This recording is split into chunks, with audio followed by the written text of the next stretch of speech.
அனைவருக்குமே வணக்கம். சற்று முன் கிடைத்திருக்கக்கூடிய ஒரு மிக மிக முக்கியமான செய்தி ஒன்று வெளியாகி உள்ளது. சற்று முன் தமிழகத்தில் புதிய ஆளுநர் நியமனம், போட்ட முதல் கையெழுத்து, ஸ்டாலின் சிறையில் அடைப்பு, இது மாதிரி செய்திகள் வெளியாயிருக்கு. செயலுக்கு நேரம் பார்த்தீங்கன்னா ஆளுநர் ஆர்.என். ரவி அவருடைய பதவிக்காலம் முடிந்து இது வரைக்குமே ஒரு வருட காலங்கள் ஆயிடுச்சு. இனிமேல் பார்த்தீங்கன்னா ஆளுநர் அவர்கள் நியமனம் செய்யாமல் இருந்திருந்தாங்க.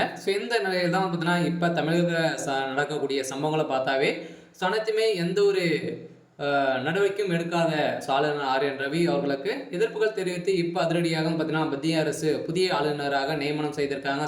ஏற்கனவே பார்த்தீங்கன்னா இராணுவப்படை தளபதியாக இருந்தவர் தான் பார்த்தீங்கன்னா இப்போ தமிழகத்தில் புதிய ஆளுநராக நியமிக்கப்பட போகிறாங்க அப்படின்ற மாதிரி இப்போ தகவல் வெளியேற்கக்கூடிய நிலையில் தான் இப்போ பார்த்தீங்கன்னா அவர் முதல் கையெழுத்திலேயே இப்போ முதல்வர் ஸ்டாலின் அவர்கள் சிறையில் அடைக்கப்பட்ட சம்பவம் தான் இப்போ பரபரப்பை ஏற்படுத்தியிருக்கு. இதை பற்றி இந்த வீடியோவில் நம்ம முழுமையாக பார்க்கலாம். அதுக்கு முன்னாடி நம்ம சேனலுக்கு இப்போ தான் நீங்கள் முதல் முறையாக வந்திருக்கீங்க அப்படின்னா மறக்காமல் நம்மளுடைய சேனலை சப்ஸ்கிரைப் பண்ணி சப்போர்ட் பண்ணுங்கள். வாங்க வீடியோக்குள்ளே போகலாம். பார்த்தீங்கன்னா இப்போ தமிழகத்தில் நடக்கக்கூடிய சம்பவங்களை பார்த்தாவே பார்த்தீங்கன்னா ஒரு மிகப்பெரிய சம்பவங்களாகவே நடந்திருக்கு இல்லையா.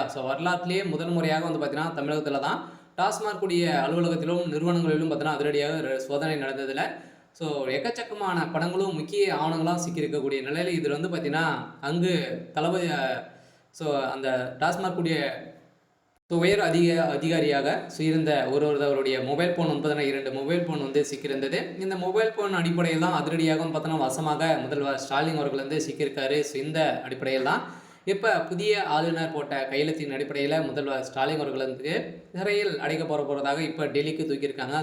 அதிரடியாக திமுகவுடைய ஆட்சிக்கு ஒரு மிகப்பெரிய கேள்விக்குறியாக மாறி இருக்கு. இருந்தாலுமே ஏற்கனவே பார்த்தீங்கன்னா ஆளுநர் ஆர்.என். ரவி அவர்களுக்கு திமுகவுடைய இருந்த ஒப்பந்தங்கள் நிறைய இருந்திருந்தாலுமே இப்போ ஆளுநர் அவர்கள் செய்த சம்பவத்தின் அடிப்படையில் தான் இப்போ அதிரடியாக புதிய ஆளுநருக்கு போட்ட கையெழுத்தின் அடிப்படையில் ஸ்டாலின் அவர்கள் சிக்கியிருக்காரு. அதே மாதிரி திமுக சேர்ந்த அமைச்சர்கள் செய்த ஊழல்கள் அனைத்துமே சுட்டிக்காட்டி இது வரைக்குமே மெகா ஊழல் பார்த்தீங்கன்னா 40,000 கோடிக்கு மேலே நடந்திருக்கு. இப்போதைக்கு குறைந்தபட்சம் பார்த்தீங்கன்னா 1000 கோடி தான் அமலாக்கத்துறையால் இப்போ இதுக்கு தகுந்த ஆதாரத்தோடு வெளியிட்டிருக்காங்க. ஆதாரங்கள் இல்லாமையே பார்த்தீங்கன்னா இப்போ 40,000 கோடிக்கு மேலே இப்போ இந்த வருடம் மட்டுமே நடந்திருக்கு அப்படின்ற மாதிரி இப்போ பார்த்தீங்கன்னா டாஸ்மாக் கூடிய நிறுவனத்திற்கும் அதே மாதிரி அதுக்கு ஒப்பந்ததாரர்கள் அதில் இருக்கக்கூடிய உறுப்பினர் கடைகளெல்லாம் பார்த்தீங்கன்னா ரைடுகள் நடந்ததற்கு இந்த ரைடின் அடிப்படையில் தான் திமுகவுடைய தலைமையும் இதில் எந்த நிறுவனத்தில் பணங்களை ஈட்ட முடியுமோ அந்த அளவுக்கு பார்த்தீங்கன்னா நிறைய ஊழல்கள் செய்திருக்கக்கூடிய நிலையில் தான் அங்கே இருக்கக்கூடிய